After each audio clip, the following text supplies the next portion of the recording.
Magandang araw sa lahat. Dito sa mundong ibabaw, social media, sa Emo World Apps, dito ko nakilala ang mga kaibigan na klase-klase lang yung ugali na ipinapakita ng bawat isa.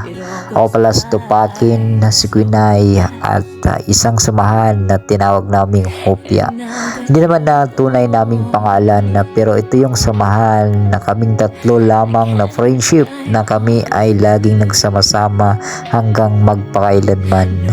Meron namang isang kaibigan na wala't pumano sa mundong ibabaw, pero ito yung samahan na binuo namin ulit at nagdagpuan dito sa VR ng OFW Kulitan para nyo malaman at makita ang lahat ng nilalaman na I'm gonna live my life like every day's the last, without a simple goodbye. It all goes by so fast, and now that you're gone, I can't cry hard enough.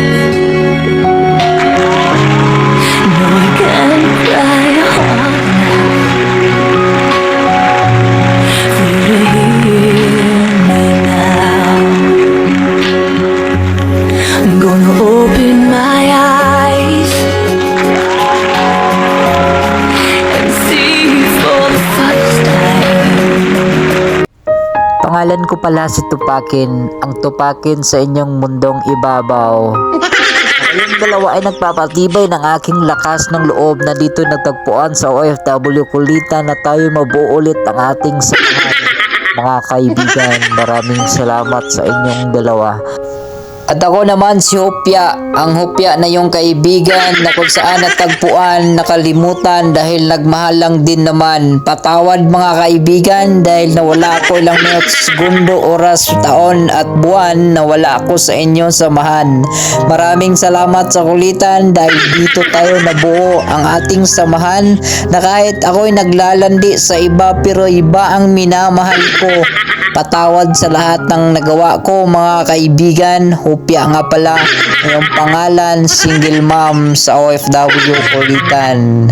Mga kaibigan, dalawa kong samahan, maraming salamat sa inyong dalawa na kahit ako ay malayo sa inyong dalawa, minamahal ko kayo kahit ako ay nakaharap sa TikTok lamang.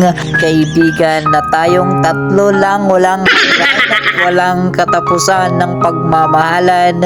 Maraming salamat kay Tupakin. Alala pa rin mga kaibigan. Quinay pala ang pangalan. Sinasaktan, nagmahal, nag-TikTok na lang.